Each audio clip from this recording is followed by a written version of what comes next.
Hi, Java here. Here's my tutorial on Nova.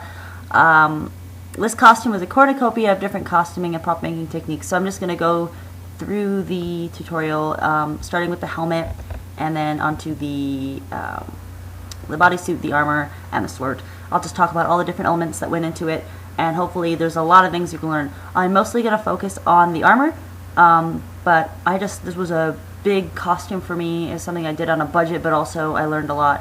And so I want to share my knowledge with you, my friends, and my fans. So here we go. For the helmet, my friend's teacher took me on as his apprentice and showed me how to do casting. This technique of casting is where you use positive and negative molds, and it's used in prop mask and special effects making. And it's a super important tool for any costumer to know how to do. But I'm not going to go over it now. These are some pictures to show how I did it. The original mask was a resin cast, but the mask broke because I forgot to put fiberglass in it, and we just hit a lot of complications. So I had to end up making the temp mask out of the same styrene and in the same fashion as the rest of the armor, which I will talk about later. Though I plan on fixing the casted mask with some fiberglass in the future, I'll just link you to tutorials on info on how to do casting for now. But for now, let's focus on the suit and the sword and the painting of the armor and all that. The bodysuit was an old silver zentai suit, and zentai is a Japanese term for skin-tight garments that cover the entire body, but pretty much it's just a cat suit. So you can find these on eBay for $30 to $50, and that's included with shipping cost. It's often found under lycra, spandex catsuit, and usually they're Chinese sellers, but I haven't had any problems with them, and just look at the rating and, be cautious when you buy on eBay. That's all I gotta say about that. They come in a lot of different colors and fabrics, and they're super handy when you don't want to paint the entire body for your costume with a nasty fetish latex paint or theatrical makeup. To make the suit blue, I rubbed the silver suit that I had, an old silver suit I had, with acrylic medium into the suit and then spray painted it neon blue. The acrylic medium can be found at Joann's or a fabric paint or craft store. It's a clear solution that's mixed with acrylic paint to turn them into fabric paint, so to make it more flexible. And overall, I think the solution worked for me because the suit didn't really crack much and the color was pretty consistent. And if I did have the means, I would have airbrushed or dyed it, but I've never really done it before, and airbrushing can be expensive if you don't have the tools. So for this ghetto version, I thought it worked out great, and it's good for a costumer on a budget. The design of the armor is totally not functional because the character can change her shape, which I won't get into, but the idea is that my friend thought the best use of her aesthetic freedom was to design boob holes and a lightning thaw. Yeah. But yes, thermoplastics is the name for any plastic that can be heated up and then molded.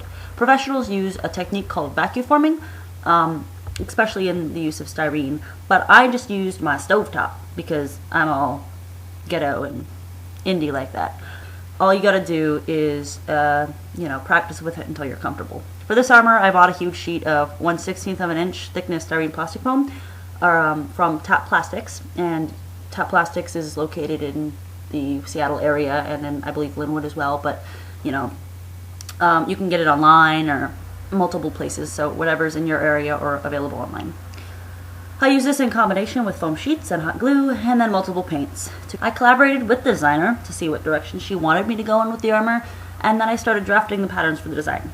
I drew the patterns out on foam originally because I thought that it'd be easier to, fit to my body than flimsy paper, but also because I was actually going to take the foam and then line the plastic with it for comfort and also to help to keep the thigh pieces specifically up on my body, but it ended up being way too much trouble, so I scrapped the idea altogether.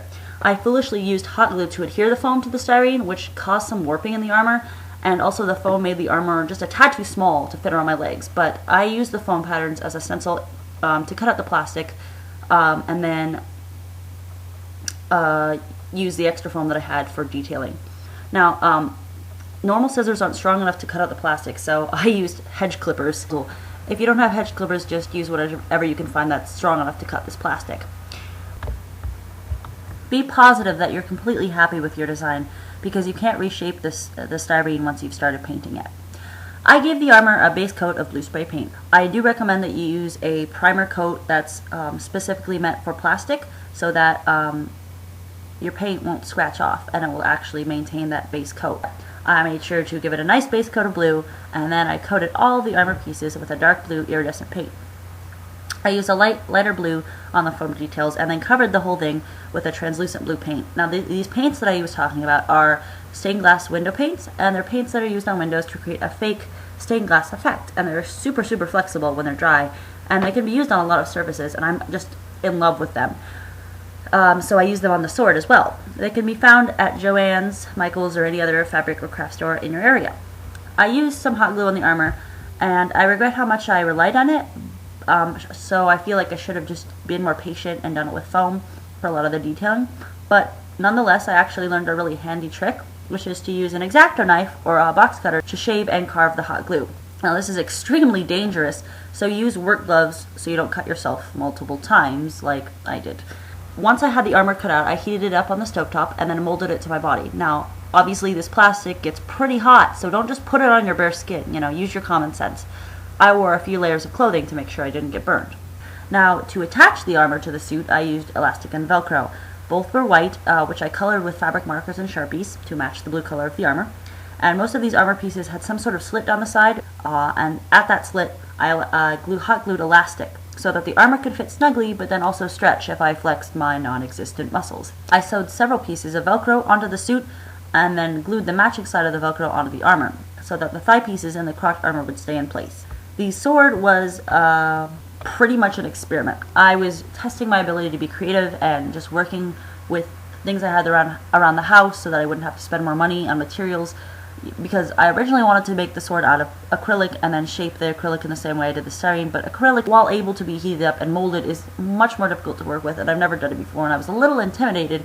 So honestly, this was more of a, let's see how creative I can be with materials that I already have and save money. And what I ended up doing was taking vinyl, hot glue, and the resin that I had available to me to make the base of the sword. This resin didn't set properly though, so the sword was really floppy. I was thinking to myself, oh, what am I going to do? And then I saw that I had this Halloween sword which lit up, and I really wanted to make the sword light up anyway, so I ended up cutting out the middle and taking out the original handle for the sword and replacing it with this sort of kitty lightsaber. This gave the sword the stability and the lights that I wanted.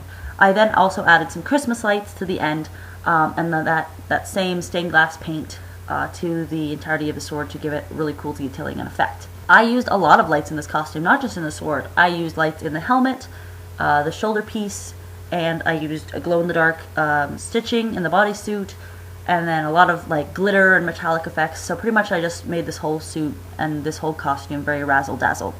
I'm really happy with how it turned out, but I definitely learned a lot of things along the way. I made a lot of mistakes, but I also made a lot of really cool innovations that I hope that you can use to your advantage in your future costumes as well.